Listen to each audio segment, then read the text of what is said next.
Salman F Rahman, যে নামটা শুনলে সবার গায়ে একটু ভয় হতো, সেই লোক আজকে কোথায়?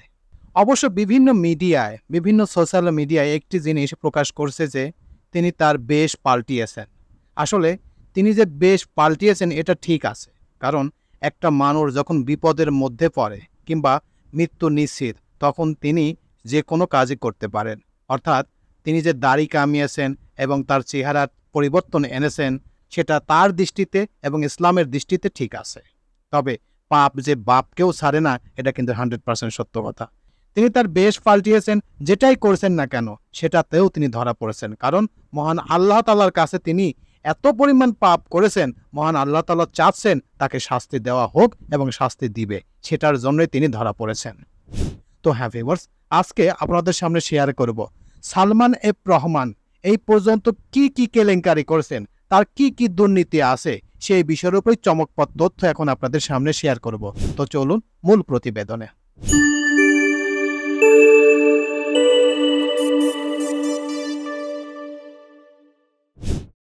সালমান এফ রহমানের যত ঋণ কেলেঙ্কারি। সালমান এফ রহমানের নামে গত 15 বছরে আর্থিক খাতে নজিরবিহীন দুর্নীতি, লুটপাট, জালিয়াতি ও টাকা পাচারের অভিযোগ রয়েছে। ব্যাংক থেকে ঋণ নিয়ে ফেরত না দেওয়ার পাশাপাশি রপ্তানি করে দেশে টাকা না আনার অভিযোগও রয়েছে তার মালিকানাধীন বেক্সিমকো গ্রুপের বিরুদ্ধে। সদ্য সাবেক প্রধানমন্ত্রী, বেসরকারি শিল্প বিনিয়োগ উপদেষ্টা সালমান এফ রহমান প্রভাব খাটিয়ে দেশের সরকারি বেসরকারি 7টি ব্যাংক থেকে নামে বেনামে 36,000 কোটি টাকা ঋণ নিয়েছেন। এসব ঋণ নেওয়ার ক্ষেত্রে মানা হয়নি কেন্দ্রীয় ব্যাংকের কোনো আইন, পর্যাপ্ত জামানতও নেই অধিকাংশ ঋণে। আবার বছরের পর বছর ঋণের অর্থ পরিশোধ না করেই বারবার করেছেন পূর্ণ তফসিল। এসব অপরাধ জেনেও চুপ ছিল বাংলাদেশ ব্যাংক, তাই এসব ঋণ এখন ঝুঁকি সৃষ্টি করেছে। অধিকাংশ ঋণই খেলাফির ঝুঁকি রয়েছে। তথ্য অনুযায়ী সালমান এফ রহমান রাষ্ট্রায়ত্ত জনতা ব্যাংক থেকে সবচেয়ে বেশি ঋণ বের করেছেন। এই ব্যাংকে বেশিরভাগ ঋণ ছিল তার বেনামে। এতদিন তার নামে জনতা ব্যাংকে থাকা ঋণে 10,000 কোটি টাকা দেখিয়ে আসছিলেন। সম্প্রতি বাংলাদেশ ব্যাংকের প্রতিবেদনে তার 29টি প্রতিষ্ঠানে ফান্ডেড ও নন ফান্ডেড 21,681 কোটি টাকার ঋণের তথ্য বেরিয়ে এসেছে। বাংলাদেশ ব্যাংকের তথ্য বলছে, ব্যাংকটিতে সালমান এফ রহমানের 2 প্রতিষ্ঠানে 23,070 কোটি টাকার ঋণ স্থিতি দাঁড়িয়েছে। এর মধ্যে বেক্সিমকো গ্রুপের 20,752 কোটি টাকা, ফান্ডেড 20,208 কোটি এবং নন ফান্ডেড 544 কোটি টাকা। বেক্সিমকো লিমিটেড ফান্ডেড 1,994 কোটি ও নন ফান্ডেড 324 কোটি টাকার ঋণ রয়েছে। বাংলাদেশ ব্যাংকের নিয়ম অনুযায়ী একক গ্রাহককে মূলধনের 25% বেশি ঋণ দেওয়ার নিয়ম নেই। তবে জনতা ব্যাংক একটি গ্রুপকেই ব্যাংকের মূলধনের 949.78% ঋণ সুবিধা দিয়েছে।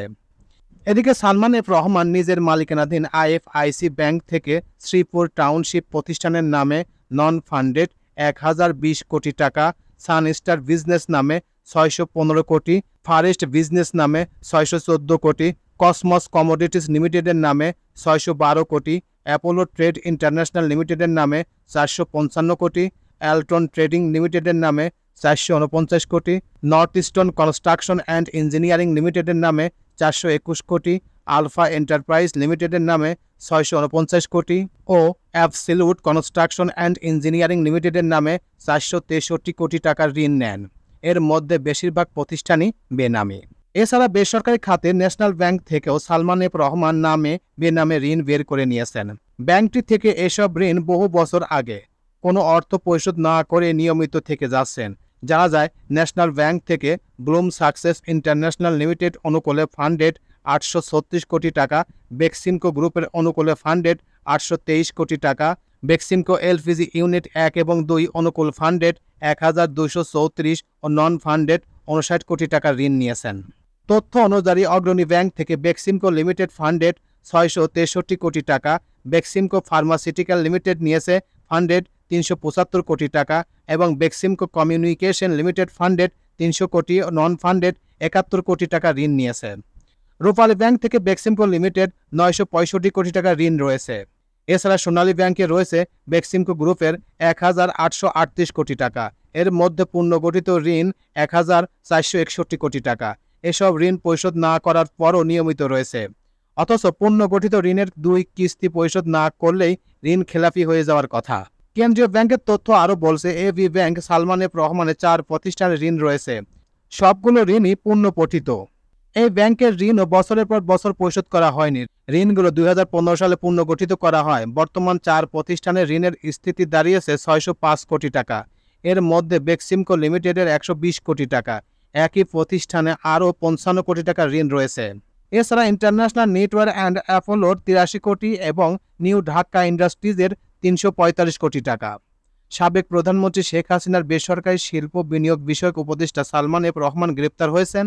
এক মুদি দোকানিকে খুনের মামলায় মঙ্গলবার রাজধানীর সদরঘাট এলাকা থেকে তাকে সহ সাবেক আইনমন্ত্রী আনিসুল হককে গ্রেপ্তার করে ঢাকা মহানগর পুলিশের একটি দল।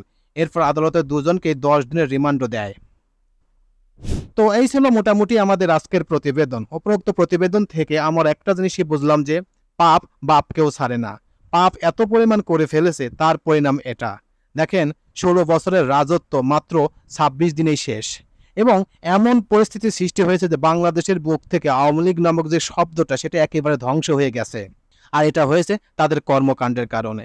এখন অনেকেই আজকে 15ই আগস্ট অনেক ধরনের মন্তব্য করছেন যে জাতির পিতার অনেক অবদান আছে, এটা আছে ওটা আছে, অনেক কথা বলছে।